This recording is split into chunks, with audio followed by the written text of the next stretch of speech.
Welcome to the Get Published podcast, sponsored by Brodie Consulting Group. To get more information about our coaching, publishing, executive ghostwriting, and podcast production services, go to getpublishedpodcast.com. Hello, I am Paul Brodie, and thank you for joining us for another episode of the Get Published podcast, where we help authors get published with a proven system that works. Today, we're being joined by Kimberly Paul, author of Bridging the Gap, Life Lessons from the Dying. Kimberly, welcome to the show. Thank you so much. I'm so happy to be with you. Are you ready to get started? I'm so ready. All right. Question number one. What is the one piece of advice that you would give to a first-time author who is currently writing their book? I think the first thing that I would tell a new author writing a book is to also make some time for research. You know, I did a lot of research when I was writing my book on how I wanted it to look, how I wanted it to feel, and how I wanted it and where I wanted it to be. So it really comes down to discipline. But I wanted to create even a marketing whole plan for how am I going to get this book into people's hands and them not be scared by the, life lessons from the dying. So I made it more about life. But yeah, it was a lot of research and a lot of digging in and figuring out how to get to the people that are interested in reading something that I was offering. And so I would definitely say research was a key. Discipline is another one, and determination. A lot of people feel like they want to write a book and it be published by, these big publishing houses. I don't think that's necessary. I think they're wonderful to work with. But I also know, as being a self-publisher for the first book, I've learned a lot. It's like buying a new house for the first time. You overlook so many things, but 2020 is always, you see your flaws and you see the mistakes that you made. So if one day a publisher does come knocking, I know what I'm looking for. And what do you feel is the hardest part about getting published? I think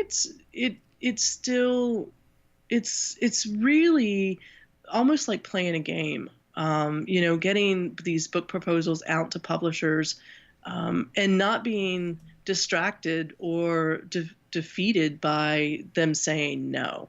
It always just kind of inspired me to be like, well, I'm going to do it anyway. I think what people need to be published is their head, heart, and a story.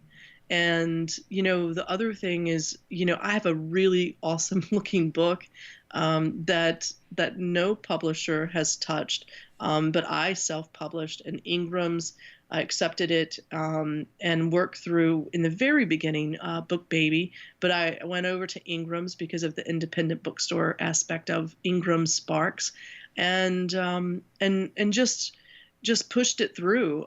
Some things were a lot more painful. I think the publishing part took a lot longer than I thought it would.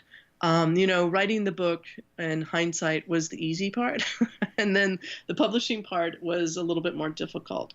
But it's just determination and how bad do you really want to see your story or stories in a book format. And I tell you, one of the greatest joys of my life is for someone to come to a speaking or a book signing and they've got my book already and want me to sign it. And so it's like, it really does mean a lot for people to have already read the book and know the stories. And it's a dream come true for me to be an author. So I'm really pleased to be an author and on this podcast.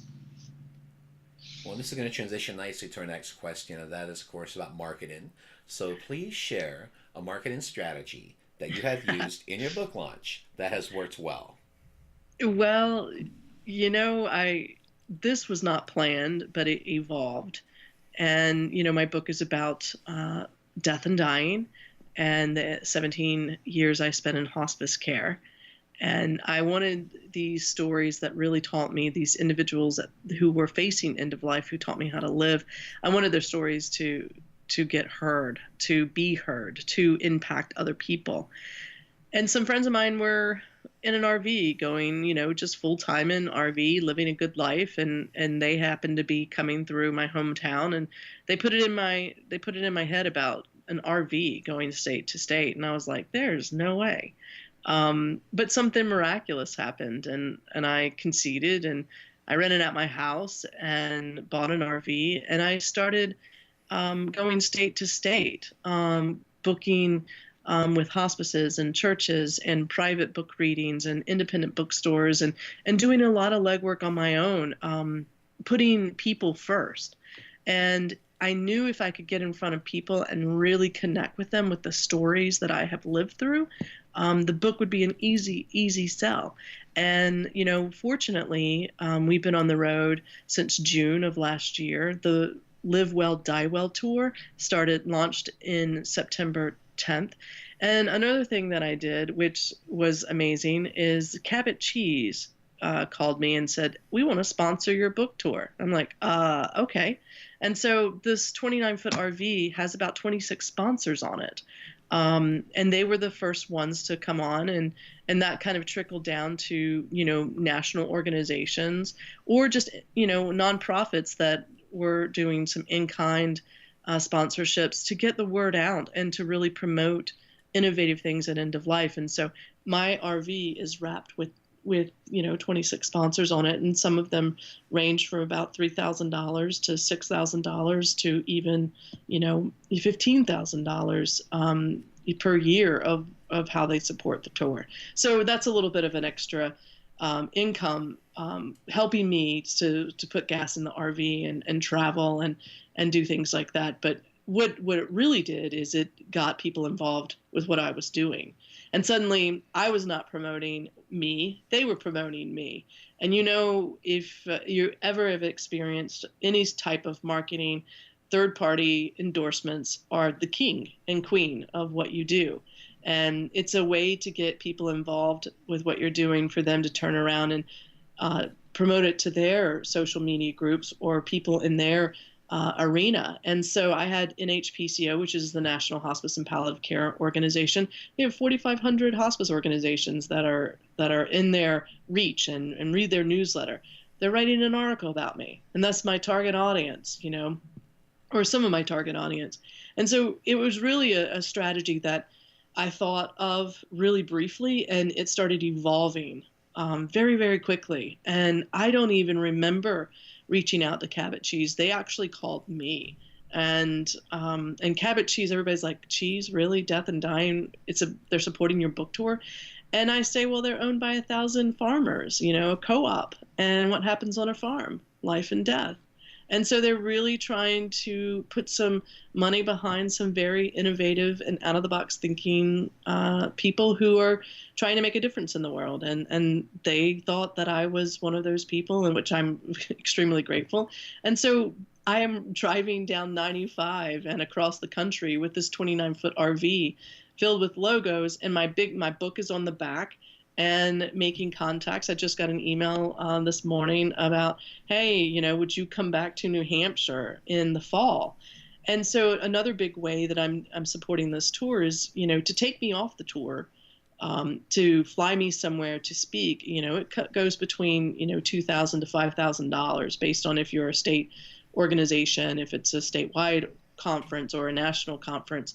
And so I will fly in and out and speak, and promote my book and fly back on the tour. So those are the sort of elements that I've used. Of course, social media has been very, very good to me. I'm not a big social media person. I'm an 80s kid, so, I'm the kind of person that will leave my phone in the house and get somewhere and be like, oh, I left my phone. Oh, well, because I didn't have a cell phone growing up. But I also believe that social media is a key. I don't think I do about an hour of social media a day, but I am very direct with my social media.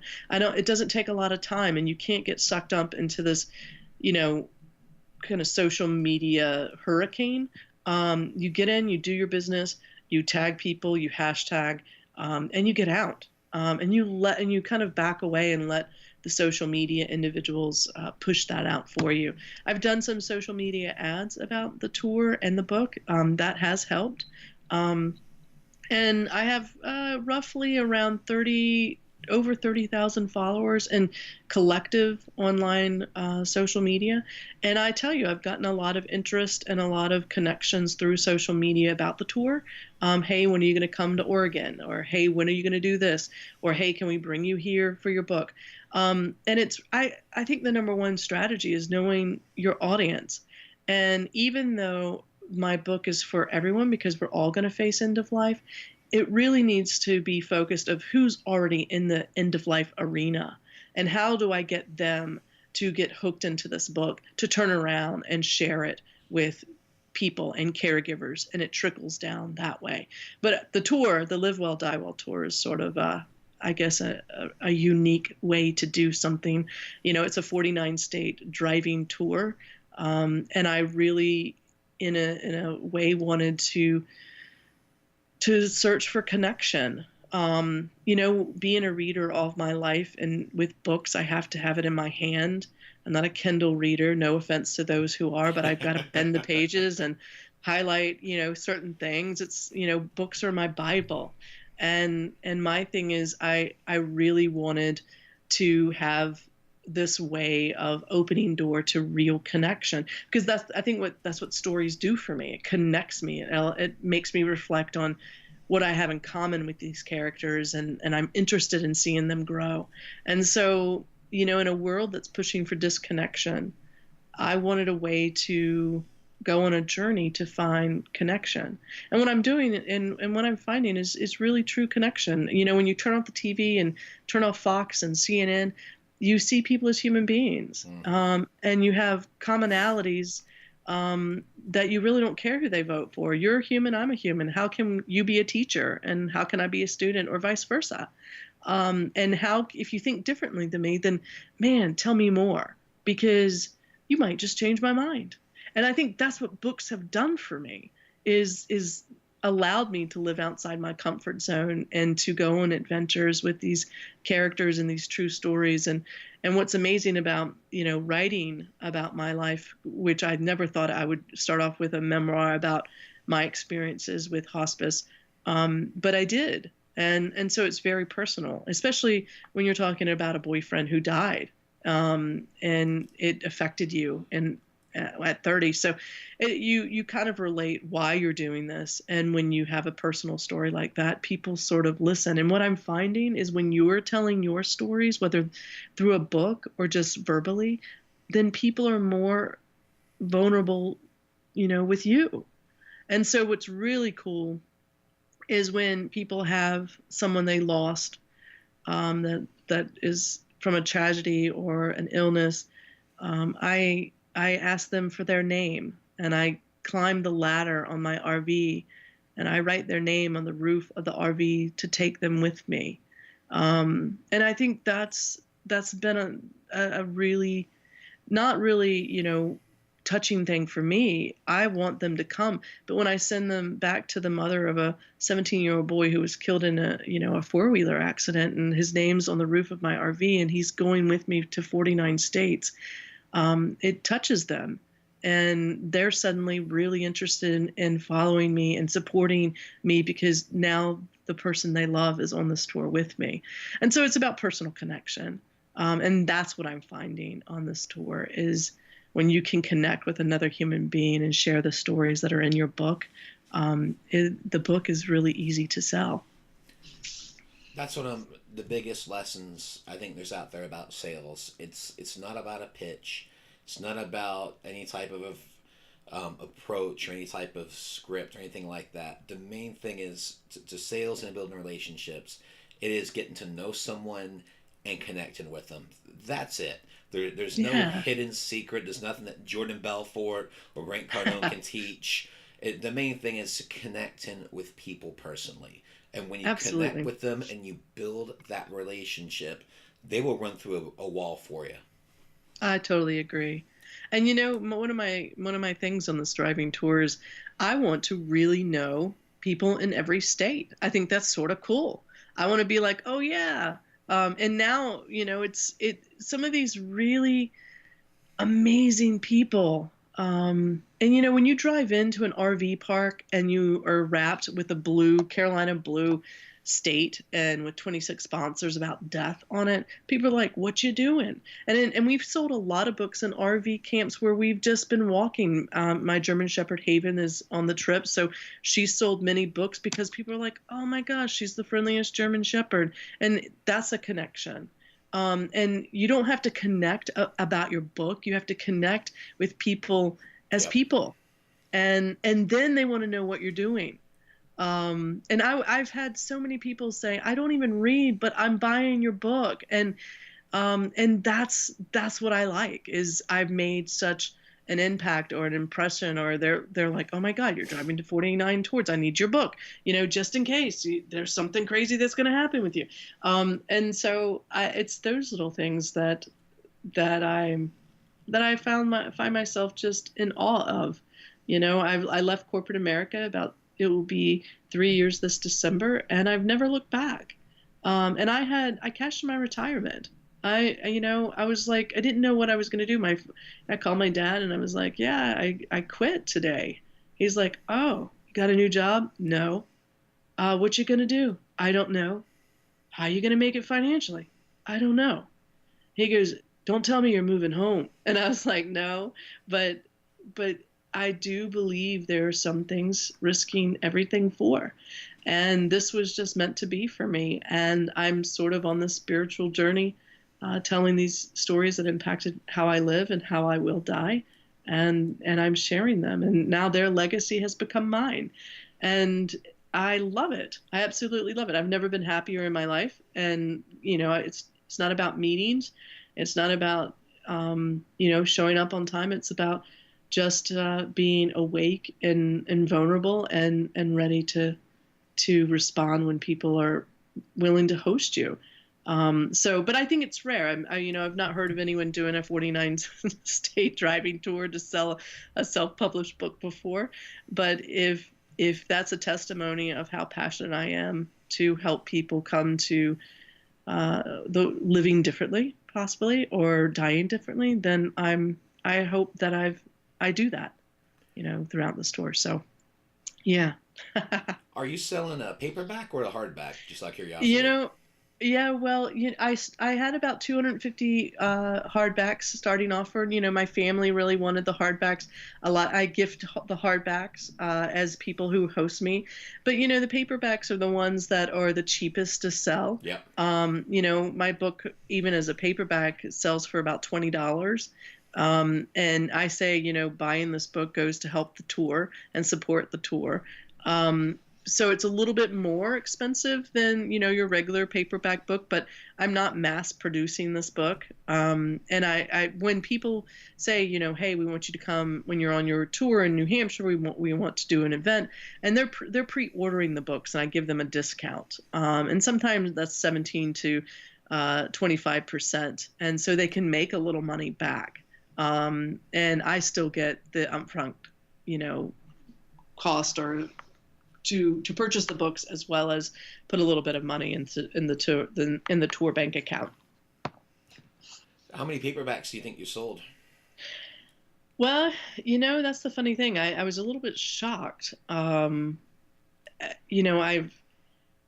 they go for $20, and I think we did last year April to January or end of December 2018. I think we sold probably $50,000 worth. I'd have to use a calculator to see what that means, but we're probably selling. For instance, I was doing this 3-week 21 speaking engagement for a healthcare system in the last month, and we sold about between 150 200 books, so in 3 weeks. And it's about getting into the people that is your target audience.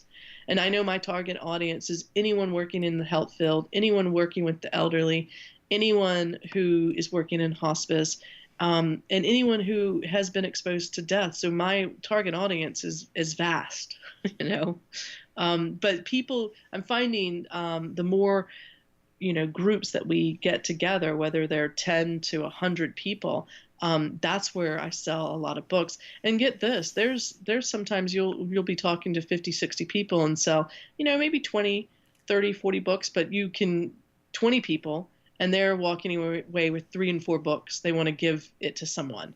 And so it really you can't really predict what book sales are going to happen from a group of 20 versus a group of 60. And it's really been amazing. I love to see, and I'm really shocked to see when people come up with 5 books and said, well, I want to give this book to someone. And I'm just so touched by that, because that person probably would have never known of me as a self-published author doing this tour except through this person. And if you can make a big impact like that they're gifting these books to someone they love, then that to me is, whoa, that's a good day as an author. And so I really count on the people sharing my story. And sharing that with people who could host me as a speaker and to keep the tour going. So it really is about relationships, number one. What advice would you give a listener on this show that wants to do a book tour of this magnitude? What are some of the pieces of advice that you would tell them to be able to accomplish this journey? Oh, well, don't do it like me, number one. I wish that I would have forethought a lot of things, but I guess the greatest adventures are when you learn as you go. And I've learned a lot of valuable lessons from driving an RV to putting a car on a dolly, and conducting your own publicity for your book tour. I go back to the D word. Determination is like, how bad do you want it? Because I think if you put your mind to it, you can accomplish just about anything. And what I knew I didn't want to be in planes, and I did not want to be in living out of a suitcase. I have a German Shepherd, and I wanted this to be a grand adventure of let's go state to state and really see the world, and experience and say that, yes, how many people can say they've been to all 50 states? And I've always wanted to do something like this as a child. And so I would say, capital is number one. There's going to be some expenses that you are not going to be aware of. Like, for instance, my RV right now is being fixed, and there's some warranty issues before we head out west. And there's some unexpected things that occur with RVs. And that you have to address, because if you don't have your water and sewer in an RV, you're pretty much living off the grid. Yep. And so, yeah, there's little things like that have come up. But I would probably, if I had to do it over again, and myself today could talk to myself back who was starting this journey, I'm not sure I would have done it, because there has been some financial negative outcomes and positive outcomes. You are kind of biting your nails every once in a while, like, oh my God, am I going to be able to make my payments next month? And so there is that worry, but I've fortunately been, the tour has gotten on some front pages of newspapers and social media attention. And so I'm starting not to have to do so much of reaching out. People are reaching out to me now. And now, to even schedule something on the tour, because it's been such in demand, to reserve a day, it's about $350 for me. But you know what? If you really think of that as a speaking fee, that's nothing. That's nothing for someone to invite me in for the day and have an intimate one-on-one conversation with me, with 20 people and staff members. That's 2 or 3 events if you want me to do, community event or whatever. But to reserve a day on my calendar, and allow me to plot that, that holds that day. So I've had to go back, and I didn't start off with that. I had to, like, okay, I can't continue to do this. How can I make it reasonable and still kind of support myself? And so I've learned certain things on the way, with those, small speaking fees. I thought I was going to be able to just go in and speak and not charge anybody anything and just sell the book. Well, only 30% of people usually buy books. And you got to account that, man, at least I'm walking away with $350 today. And so it is a business. And I think that some of us creatives, and I say some creatives like me, we forget that there's a whole business aspect to this. And you can't get caught up in the creative aspect, because you've got to make a living, and you've got to find that happy balance. And for instance, if someone kind of balks at my speaking fee, I said, well, I always work, if people want to talk to me, I always work out a deal. How bad do you want me, and how can we work this out? But I can't do it for free. And once you start treating yourself as you're worthy of what you think you are due to come and do this event or speak at this event, once you get past, oh my God, I can't charge people, then you can make some money. And it's not a bad thing. I never thought someone would pay $350 to reserve something on my calendar, but they are. And I started off with 0. And then I started off with 150, and I started getting, so many people calling. I was like, shoot, let me go ahead and raise this to 350, because you know what? In a day, that's worth it. I need to make sure that I'm doing that. And yeah, so I never thought they would pay $350 to reserve me, and they are. So it's like, how do you come to terms with, selling your creative time, as well as running a business? And that's, I think, the hardest part for me, is I want to get out there and just talk, and, my heart just wants to be in it, and my passion for end of life. But there's also a business aspect, and it's there's two sides of every coin. You got your creativeness and you got the business aspect, and one is not more important than the next, for sure. So I would, if I had to tell someone, I would be like, definitely plot out the tour, look at the expenses, create a budget, and don't do like I did, and think, 3 months, 90 days into a tour, like maybe I need a budget and stuff like that. So treat it like a business. And that's what I would recommend people to do. Now, how would people be able to get sponsors? Because you mentioned you've done just an absolutely brilliant job with 26 sponsors. So what was your approach? I know you mentioned some things kind of snowballed, but how did you get those initial sponsors to come aboard your tour? Well, after working 17 years in an industry, you had contacts, and I will say this: those 26 sponsors probably weren't the first that I asked, and I had probably about 76 sponsors that told me no.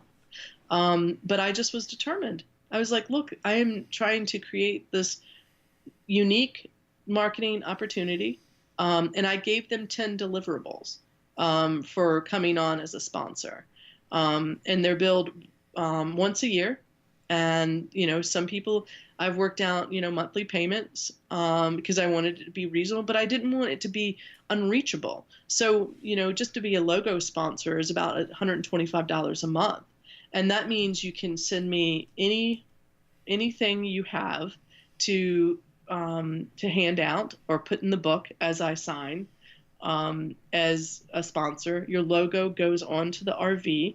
I do video blogs introducing who they are and why they believe in free community education. I have a monthly newsletter, which is about now a mailing list over 1,000 people that add every time I'm on this tour, because those email lists are just wow. They can do a lot of greatness for you if you start gathering emails and create a monthly newsletter. And then I have my website where the sponsors are on there. And of course, I have my Death by Design podcast that I gift a podcast to them to come on since you've sponsored me. So I try to make it not just a one-way street, but how can I take these sponsors and include them on my tour? So yeah, it was just about calling and asking. I did a flyer. I sent it out to people about what I was doing. Here's the 10 deliverables that I could gift to you. And that's what I did. And I fortunately had these individuals that came on, and I still have, about 10 sponsors. These smaller sponsors, because I have little gaps, they're $500 a year, which if you put your two hands together based on, if you're big-handed or not, or got man hands or whatever, but if you put, my hands together, it's about that size. of a logo that can go on the RV, and they're a little bit less expensive because they're smaller, but you still get the 10 deliverables. And so I really try to make it not about the Kimberly Paul show, but about a community. How do I make it a community? And when I'm telling people about the tour, I have thousands of people supporting me along the way. And I think that's an invitation for people to follow me as well. And some of these are in-kind sponsorships; they're nonprofit, but I wanted to bring awareness of what they were doing. Plus, they had a huge social media following, and it's like how can they promote the tour to their audience, and that's their sponsorship back to me.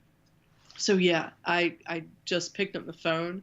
So I actually sent out the flyer, PDF flyer about the tour, and I picked up the phone and called and called and called and called. And so I'm really surprised now. It was about $8,000 to wrap this RV.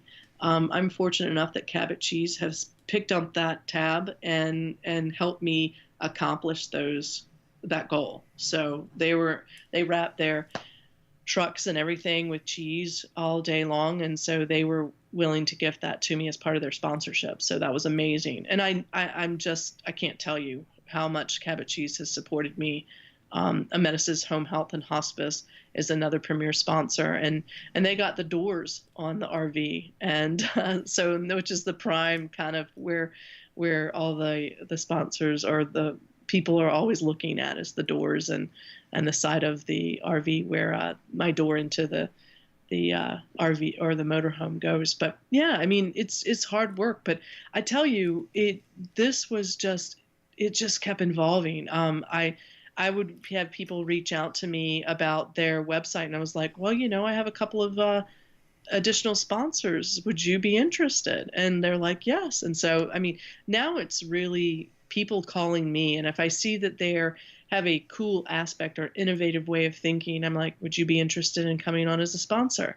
And that's sort of how we've grown, because once the wrap went on, I'm working with other decal people because we're adding 5 more logos on in the next few weeks. And so we can add those still as we go throughout the tour. And the further people say yes up front, the more benefit you'll get from a two-year tour.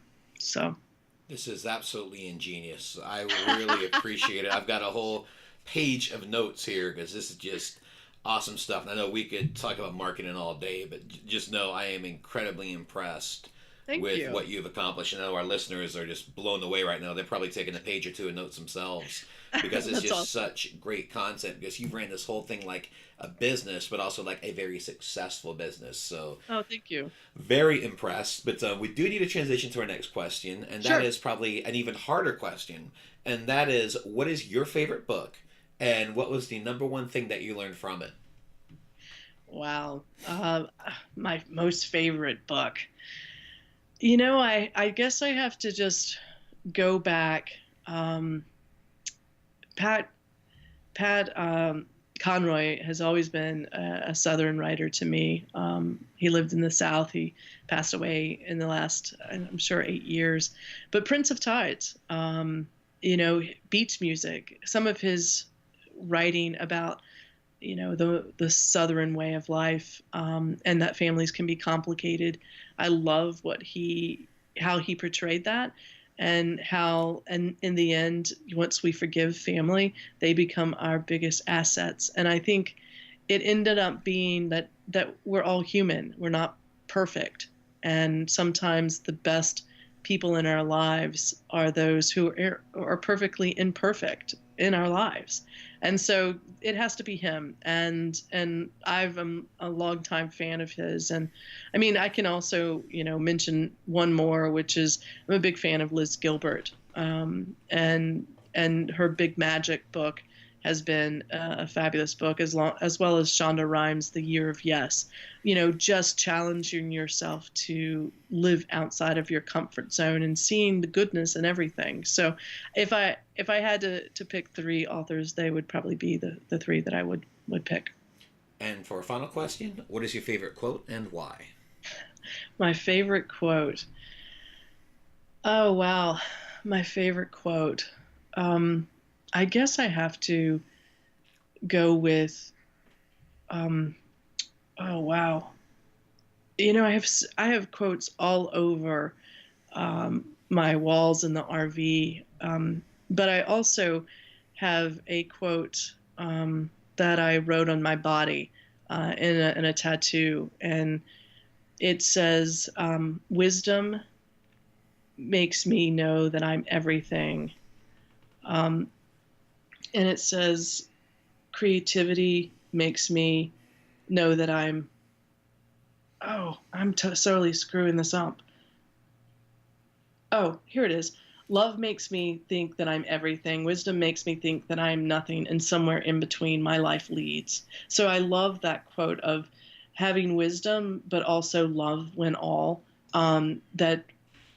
That's a great quote, and it's a Taoist quote, and I can't really remember who actually said that. It might be Hafiz that wrote that. So I love that kind of wisdom and love and knowing the difference, and that our life is led in between those two. Well, Kimberly, I want to thank you for being a guest on the show. What is the best way for people to find you online? Oh, I would love that.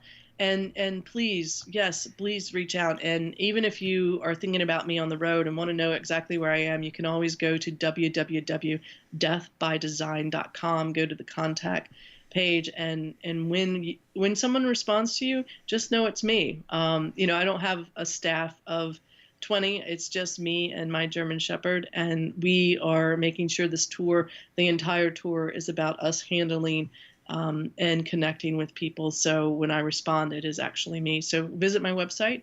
My TED Talk is on there, and my podcast is on there. And you can reach out if you're interested in hosting me, whether it's somewhere on the Live Well, Die Well tour, or getting me to speak about these stories that inspired me to live a life less ordinary, for sure. So I can't tell you, thank you so much for what you're doing for readers and writers like me. And I really do appreciate your hard work. And if there's anything that I can do to support you guys, I think we talked about some things, and I'm really excited to kind of bring you on the tour as well. So I'm looking forward to having you with us too. Well, Kimberly, thank you once again for being on the show, and I wish you all the best in your author journey ahead. Oh, you too. You too. Thank you so much. Thanks again for joining us today. To learn more about how you can be featured in our brand new Get Published business book, go to getpublishedpodcast.com.